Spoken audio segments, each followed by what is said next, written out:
Hey guys, let's talk about distractions. So you know what you want to do in business, you know what personal life goals you have, those business goals are going to feed into. You're motivated, you want to do things amazingly well. You map out your plan, you show up at work, and then you get distracted. And this is probably the number one reason why an entrepreneur can show up with high motivation and a plan for accomplishing a goal, but then still get to the end of the day, know that they worked hard all day, but they don't really have much to show for it.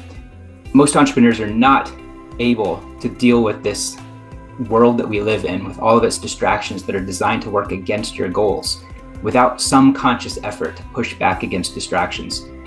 So your challenge for this week is just to identify one small way that you can decrease the impact of distractions and increase your ability to follow through, that executive mental functioning that allows you to plan ahead, think about what you want to do.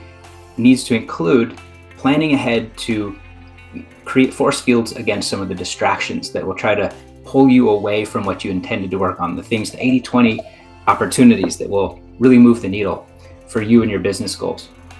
So let's talk about why it's so hard to deal with distraction in the first place.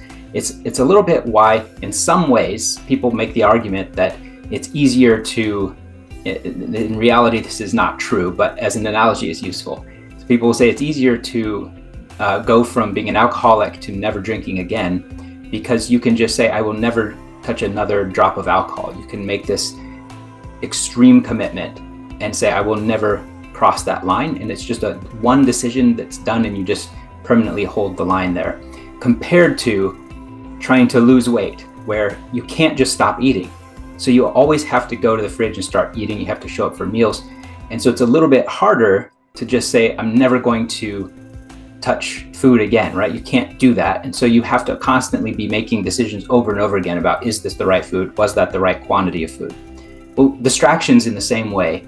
You cannot show up in work as an entrepreneur without distractions. So you can't just make one decision to say, I'm never going to respond to any distraction again. And that's one of the things that makes it difficult. What can help though, in the same way that, let's say if you're trying to lose weight, it's not a hopeless situation. You can swear off certain things like whole categories. For example, you can say, I'm never eating after 5 p.m.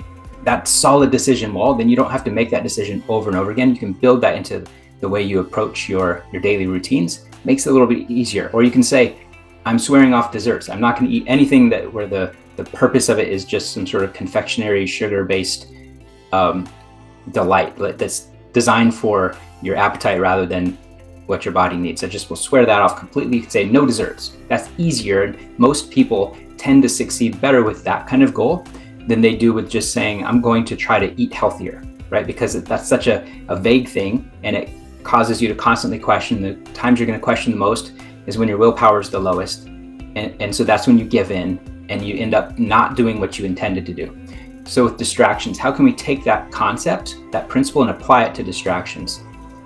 It's simple. There's a couple of options. One is you can say, I'm going to have a distraction-free period of time. And it's like a fast where you say, I know my business can survive without me checking Slack for 90 minutes on Tuesday mornings and Thursday afternoons. And I'm going to use that as a focus block. Now, hopefully you can do much better than that, but that's just as an illustration of the minimum possible. You can say, for example, I'm going to start the first hour of every day working on my number one top long-term goal. And you can just hold fast to that. And a lot of people have found that they're amazed at how much they can get done if they actually start their day that way, instead of starting by checking messages and organizing all the various to-dos. That starts to open up a lot of tabs in your mind, take up that mental RAM space, and then prevents you from being as focused and pulled into a flow state as you could have been if you just spent that first hour. So what we're talking about is, well, maybe you can't swear off distractions completely. You have to check messages, you have to occasionally look at your smartphone, but what you can do is you can create these sort of smaller decisions that you make them once, and then you build them into habits, and you practice them until you perfect it. Then you add something else and you get better over time. One more quick example of how you can use the concept of, say, swearing off desserts or not eating after 5 p.m. So we've talked about doing a short fast from distractions where you turn off all notifications for a short period of time. The second concept that I want you to consider as a practical example is that when you're looking at how can I remove some distraction instead of trying to be all or nothing or perfect about it, you can say, I'm going to just completely remove the worst offenders. So maybe for you, that's social media on your phone. Completely remove that app. Maybe you can't get rid of ChatGPT or Chrome browser because you need those for some aspect of your work. But maybe you can get rid of Twitter or Facebook or things where there's that infinite scroll aspect. You could say that I'm not going to check those at all when I'm in work mode. I'll leave my phone in my car, at my house, in a lockbox with a timer on it.